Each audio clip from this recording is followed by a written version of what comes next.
En la Tierra tenemos una intuición sencilla del viaje. Horas en auto, un par de horas en avión, días como mucho para cruzar un océano. En el espacio, esa intuición deja de servir. No hay rutas rectas ni autopistas fijas. Hay órbitas que se mueven, planetas que nunca están en el mismo lugar y un reloj que manda más que cualquier motor. Cuando nos preguntamos cuánto se tarda en llegar a otro planeta, solemos imaginar una distancia fija, un punto A y un punto B. Pero en el sistema solar, A y B están girando todo el tiempo alrededor del Sol. Cada trayecto es una coreografía, y el tiempo de viaje depende menos de la distancia en kilómetros y más de cómo bailamos con esas órbitas. Para salir de la Tierra, primero hay que escapar de su gravedad. Eso ya exige una velocidad enorme, del orden de los 11 kilómetros por segundo. Pero ese es solo el primer escalón. Una vez fuera, la nave no flota en línea recta hacia el destino, sino que cae alrededor del Sol en una nueva órbita.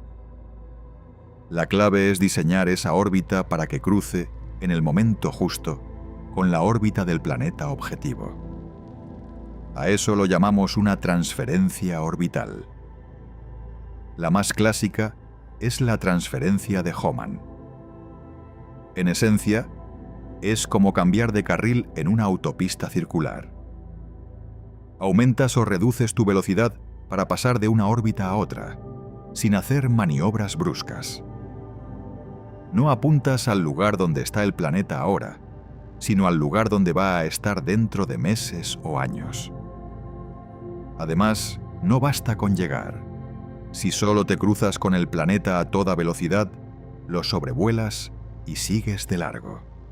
Para entrar en órbita alrededor de ese mundo, tenés que frenar, y frenar en el espacio significa gastar combustible.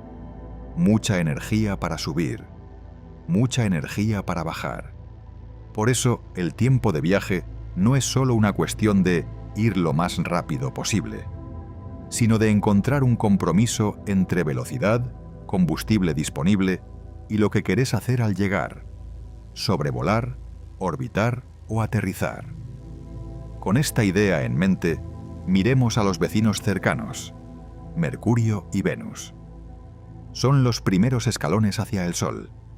En un mapa parecen fáciles, pero la física cuenta otra historia. Mercurio es el planeta más cercano al Sol, y ese detalle lo complica todo. Cuando caes hacia el Sol, tu nave se acelera muchísimo. La gravedad solar te tira como si fueras embajada por una montaña gigantesca. Al llegar a la zona de Mercurio, vas extremadamente rápido, y si quieres quedarte orbitando ese planeta, tienes que quitarte gran parte de esa velocidad. Es como bajar un puerto de montaña a toda velocidad y pretender frenar justo al llegar a una curva cerrada. Por eso, las sondas que fueron a Mercurio no tomaron el camino corto, tomaron el camino inteligente. En lugar de caer directo, usaron una serie de sobrevuelos para ir ajustando su velocidad. La nave pasa cerca de la Tierra, de Venus y del propio Mercurio varias veces, usando la gravedad de cada cuerpo como un freno o un pequeño empujón, según convenga. Cada sobrevuelo cambia un poco la trayectoria y la velocidad, hasta que finalmente la nave puede entrar en órbita sin necesitar un motor imposible de grande. El resultado es que aunque Mercurio esté relativamente cerca en términos de distancia, las misiones tardan años en llegar y quedarse allí. El tiempo extra es el precio que pagamos por no llevar un cohete gigantesco exclusivamente para frenar. Venus, en cambio, parece un destino más amable. Su órbita está entre la de la Tierra y la de Mercurio, y las distancias mínimas entre ambos planetas son menores que las que nos separan de muchos otros mundos. De hecho, en cuanto a energía necesaria, Venus es uno de los destinos más baratos del sistema solar. varias misiones han tardado solo unos pocos meses en llegar desde el lanzamiento. Desde el punto de vista del trayecto, puede parecer un viaje casi sencillo. Una transferencia de Hohmann relativamente corta, una corrección de trayectoria en medio del camino y la inserción en órbita. Pero de nuevo, aparece la diferencia entre llegar y quedarse. Para orbitar Venus también hay que frenar, y las naves suelen combinar frenado por motor con el uso de la propia atmósfera venusina para desacelerar. En algunos casos, se utiliza aerofrenado. La nave se sumerge parcialmente en las capas altas de la atmósfera una y otra vez, usando la resistencia del gas como freno natural. Eso permite ahorrar combustible a costa de una fase de entrada más larga y compleja, que se mide en meses. El viaje no termina cuando la nave alcanza el planeta. Termina cuando la órbita final es lo bastante estable como para hacer ciencia. Si miramos solo las cifras de tiempo, podríamos decir que llegar a Venus lleva del orden de unos pocos meses y que una misión a Mercurio puede tardar entre 6 y 7 años. Si miramos la física detrás, entendemos por qué uno de los destinos aparentemente más cercanos se convirtió en un desafío extremo y por qué el tiempo de viaje es en realidad el resultado de una negociación con las leyes de la gravedad. Incluso en este vecindario interior del sistema solar ya aparece un patrón claro. Cada vez que pedimos algo más ambicioso, la duración del viaje tiende a crecer. Marte es el planeta al que más veces hemos soñado mudarnos. Tiene montañas, desiertos, casquetes polares y días que duran casi lo mismo que un día en la Tierra. Pero cuando preguntamos cuánto se tarda en llegar hasta allí, la respuesta nunca es un número fijo. No existe un viaje estándar a Marte.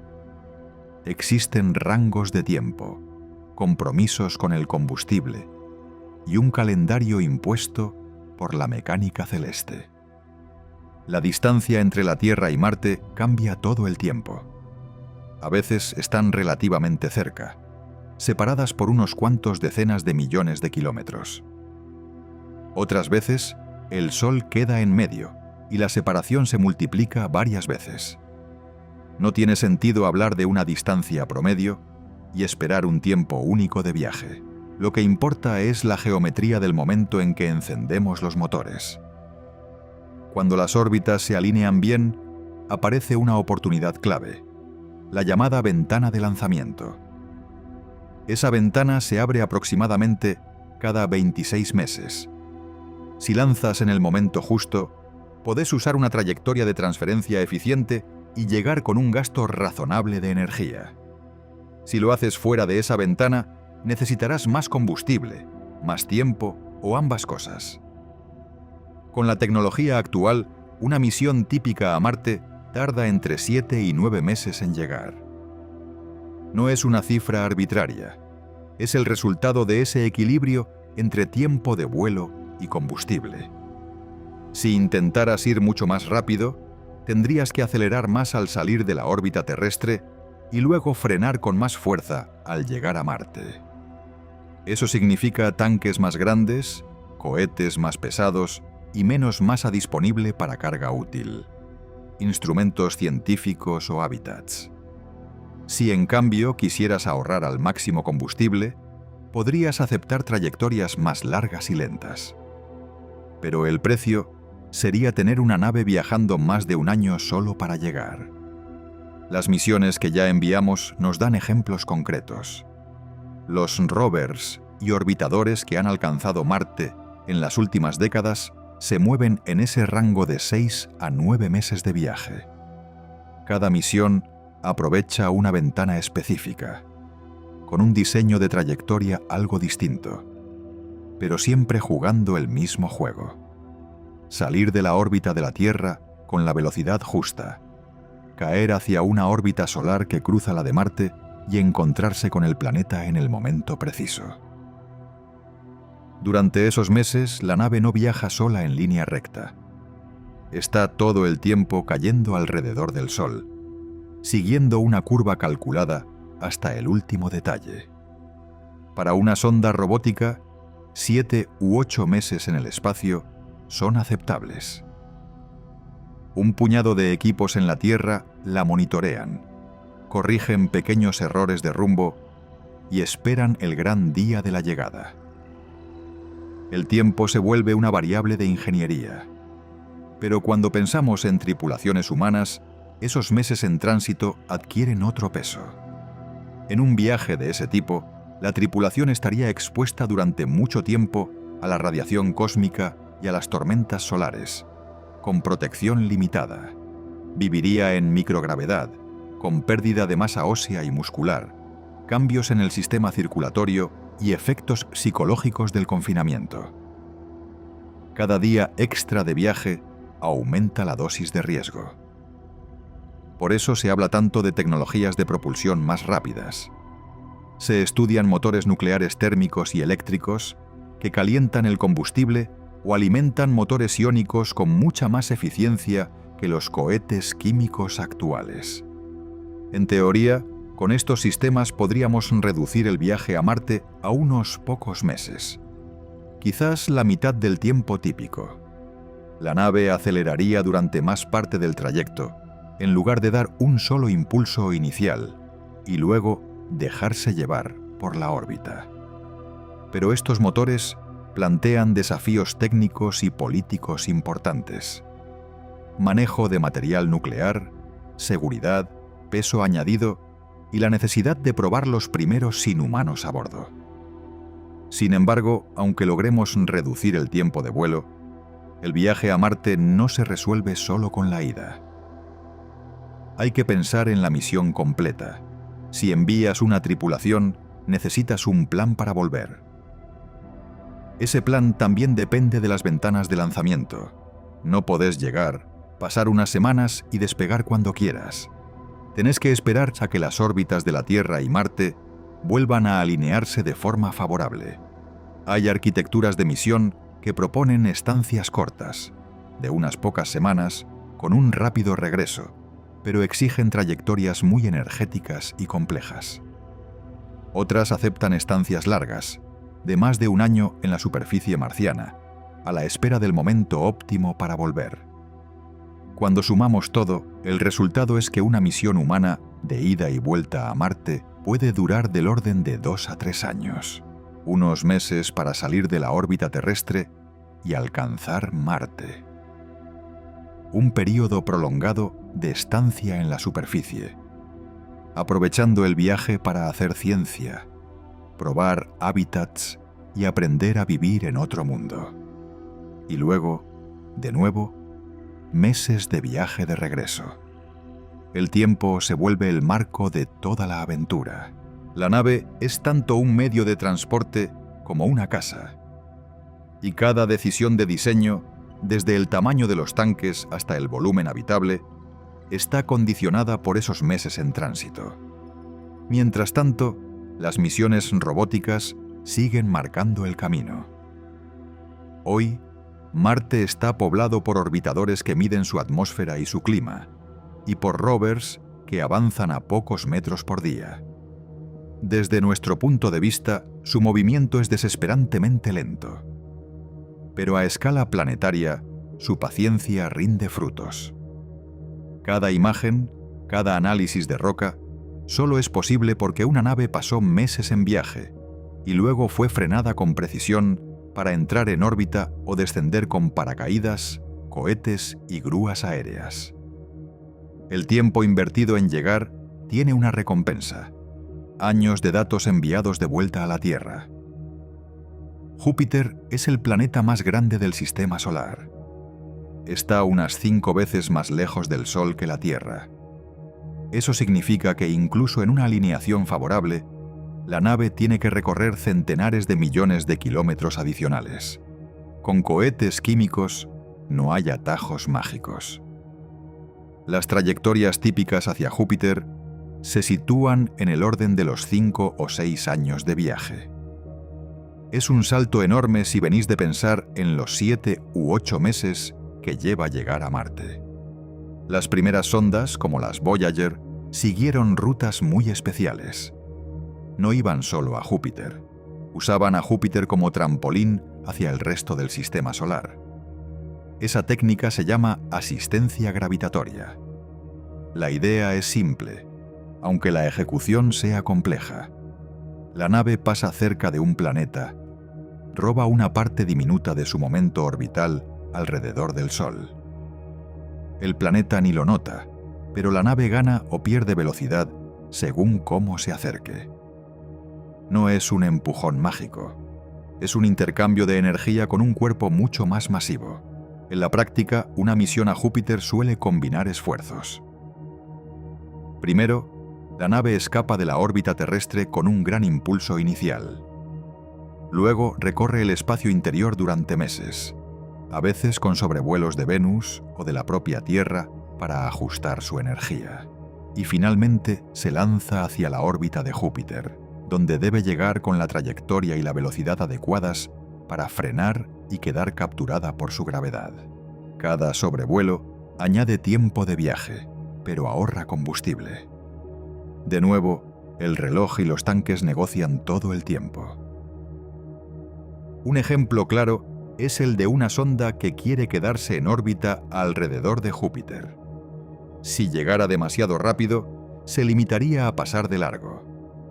Para frenar lo suficiente, tendría que encender sus motores durante largos minutos o incluso horas, quemando enormes cantidades de combustible.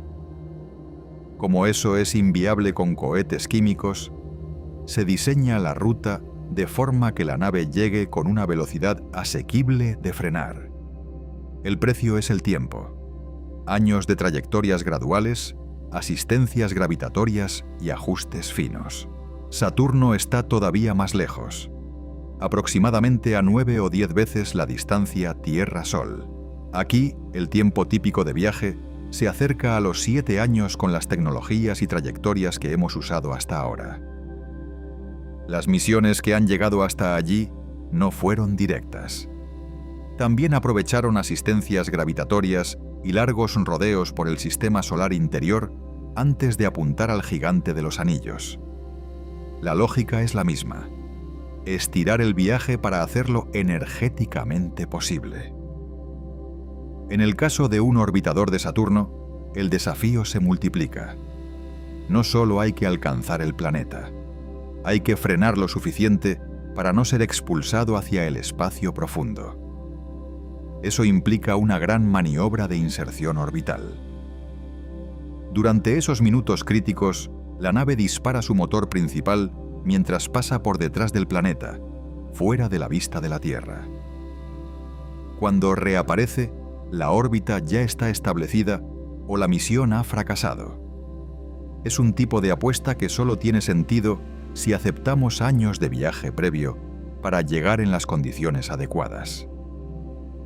Entre Júpiter y Saturno aparece también el problema del ambiente.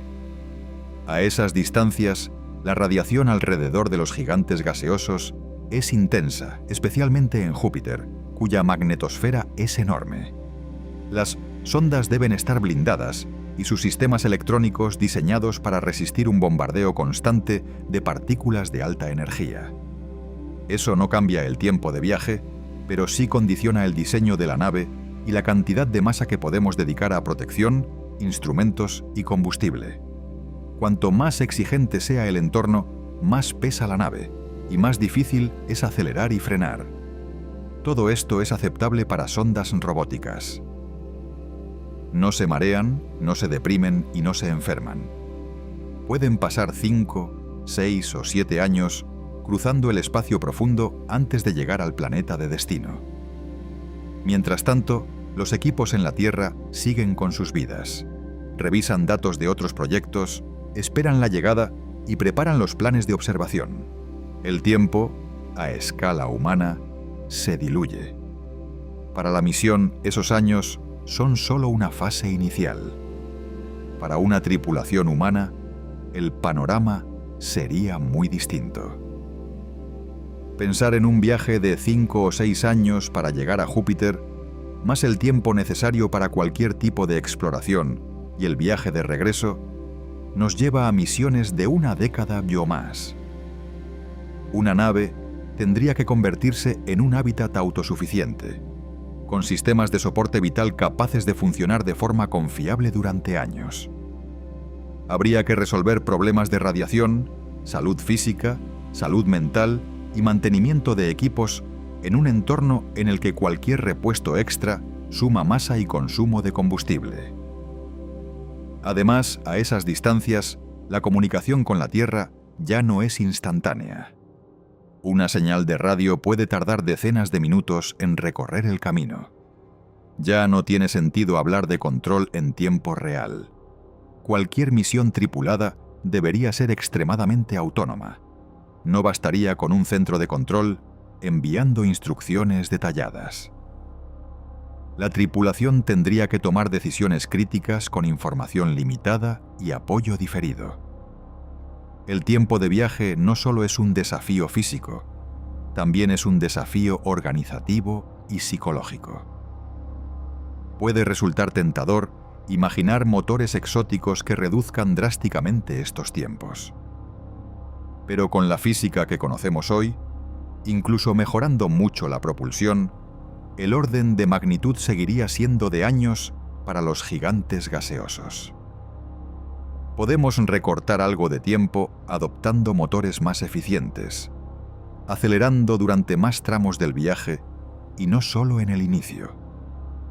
Aún así, convertir un trayecto de 6 años en uno de 6 meses no está al alcance de la ingeniería actual. El sistema solar es grande, y esa escala no se deja comprimir por simple voluntad. Más allá de Saturno, las distancias dejan de ser intuitivas. Urano orbita casi a 20 veces la distancia entre la Tierra y el Sol. Neptuno alrededor de 30 veces. Desde acá, esos números son fríos, abstractos. Pero cuando los traducís a tiempos de viaje, con cohetes químicos, se convierten en casi una década cruzando el espacio profundo. Y eso es solo para pasar de largo, no para detenerte y quedarte. Urano solo ha sido visitado una vez, y de pasada. Una sonda que salió de la Tierra en los años 70 tardó casi 9 años en llegar hasta allí. No se quedó en órbita. No frenó. Simplemente cruzó el sistema uraniano, tomó imágenes, midió campos magnéticos y temperaturas y siguió su camino hacia Neptuno. El encuentro duró unas horas, quizá unos días si sumamos toda la fase de acercamiento útil. 9 años de viaje. Un instante de ciencia en primera fila. Y luego, otra vez, el vacío. Si quisiéramos hacer algo más ambicioso, por ejemplo, una misión que entrara en órbita alrededor de Urano, el problema se agranda. Para frenar lo suficiente como para ser capturado por la gravedad del planeta, la nave tendría que llegar con menos velocidad relativa o disponer de un motor mucho más potente y grandes reservas de combustible. Eso implica trayectorias todavía más largas, con asistencias gravitatorias adicionales o cohetes pesados dedicados casi por completo a la maniobra de frenado. En cualquiera de los casos, el tiempo total de viaje se mantendría en el orden de muchos años. Neptuno plantea el mismo dilema, amplificado. La única visita que recibió también fue un sobrevuelo. La sonda tardó unos 12 años desde el lanzamiento en llegar al encuentro con el planeta más lejano. 12 años para un paso único, irrepetible, ante un mundo del que apenas sabemos lo básico, su estructura interna, la dinámica de su atmósfera, el comportamiento de sus lunas. Un orbitador que quisiera estudiar Neptuno durante años tendría que enfrentarse a un equilibrio aún más duro entre tiempo, combustible y masa útil.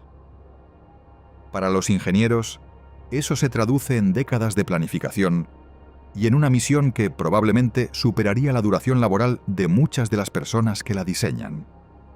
A esas distancias, incluso la luz se vuelve lenta a escala humana.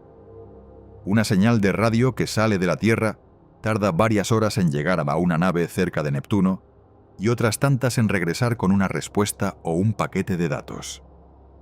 Eso significa que cualquier operación delicada, cualquier maniobra, tiene que estar totalmente automatizada. No podés conducir la nave desde la sala de control.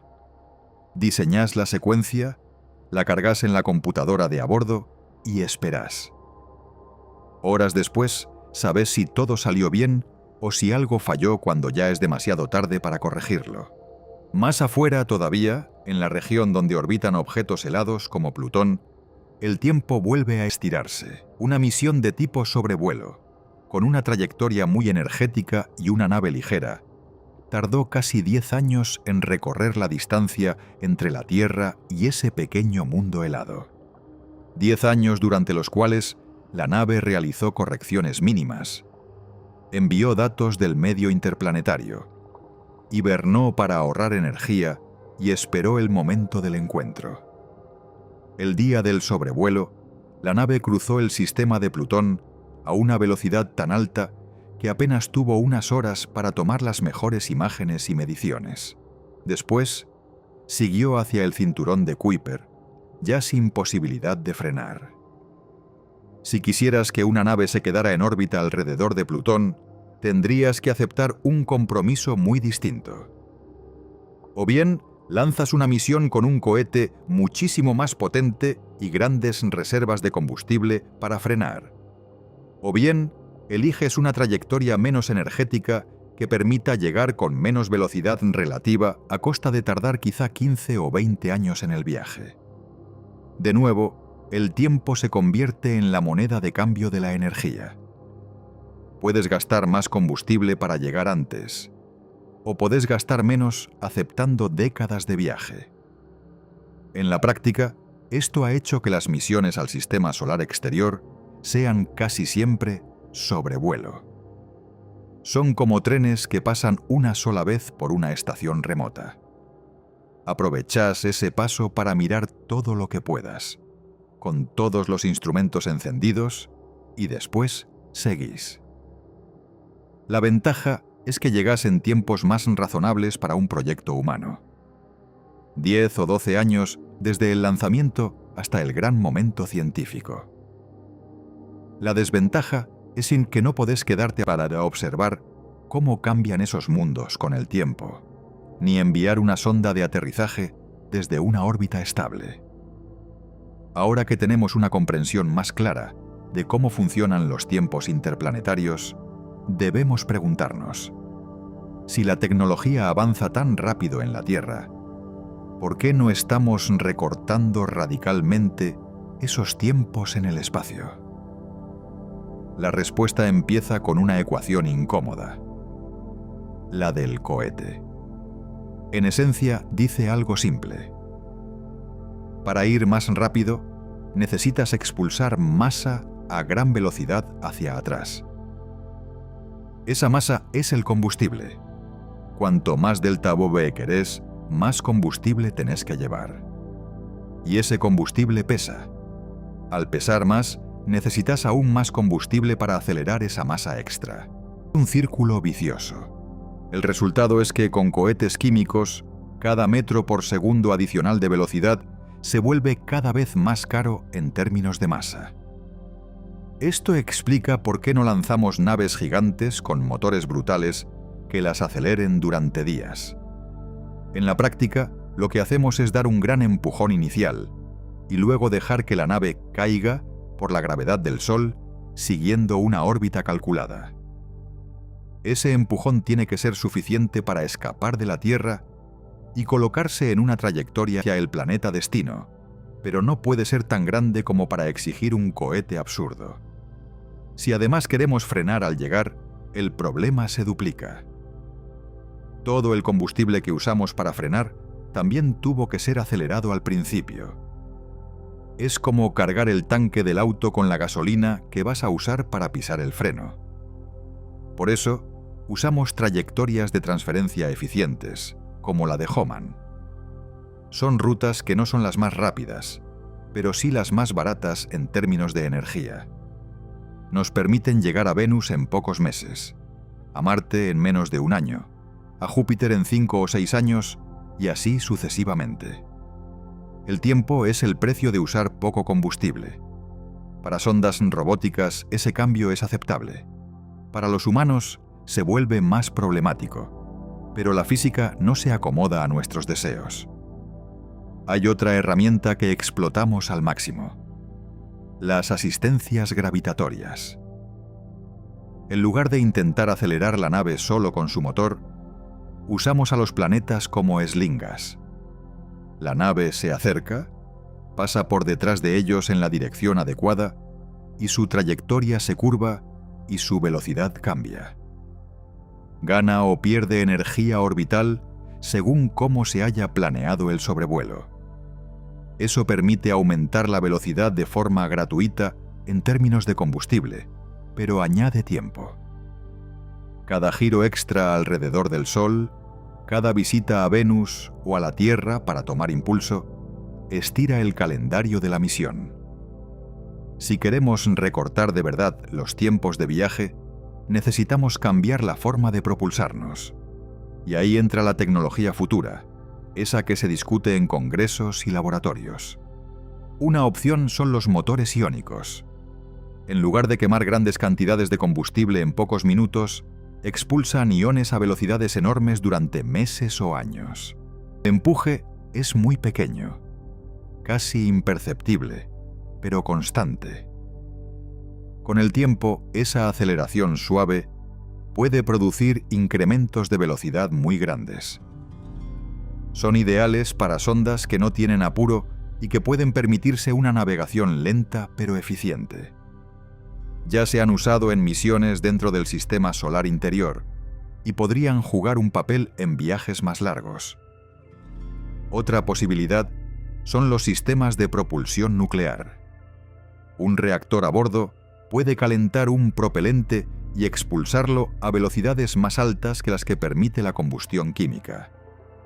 Eso significa más impulso por kilogramo de combustible. En teoría, un motor nuclear térmico podría reducir el viaje a Marte a unos pocos meses. El concepto no viola ninguna ley de la física. El desafío es de ingeniería, de seguridad y de política. Lanzar reactores al espacio, garantizar que no se dispersan en un fallo, probar tecnologías complejas antes de poner a personas encima. También se exploran ideas como las velas solares, grandes superficies reflectantes que aprovechan la presión de la luz del Sol para empujar una nave de forma continua. El empuje es mínimo, pero permanente. Para misiones muy ligeras, con poca carga, puede ser suficiente para construir velocidades sorprendentes con el tiempo. En el futuro podríamos ver flotas de pequeñas sondas impulsadas así moviéndose entre planetas. O incluso velas empujadas por láseres desde la Tierra, en proyectos más ambiciosos a largo plazo. Todas estas tecnologías prometen acortar tiempos, pero hay que poner las expectativas en escala. Ninguna va a convertir un viaje a Neptuno en una excursión de fin de semana.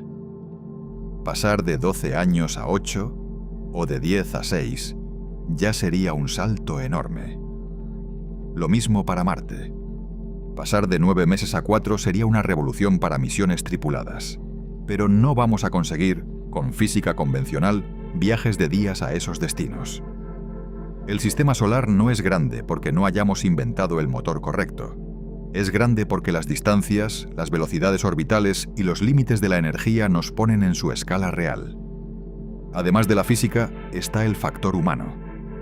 Aumentar mucho la velocidad significa, casi siempre, elevar el nivel de riesgo. Más energía en juego, más exigencia en los materiales, más vulnerabilidad ante un fallo. Las agencias espaciales tienen que equilibrar la ambición con la seguridad, sobre todo cuando hay vidas en la nave. Esa cautela también se traduce en tiempos más largos y trayectorias más conservadoras. No solo queremos llegar antes, queremos llegar de forma repetible y confiable. Aún así, cuando miramos hacia adelante, es razonable pensar que los tiempos de viaje a los planetas interiores se reducirán. Marte, en particular, es el gran candidato.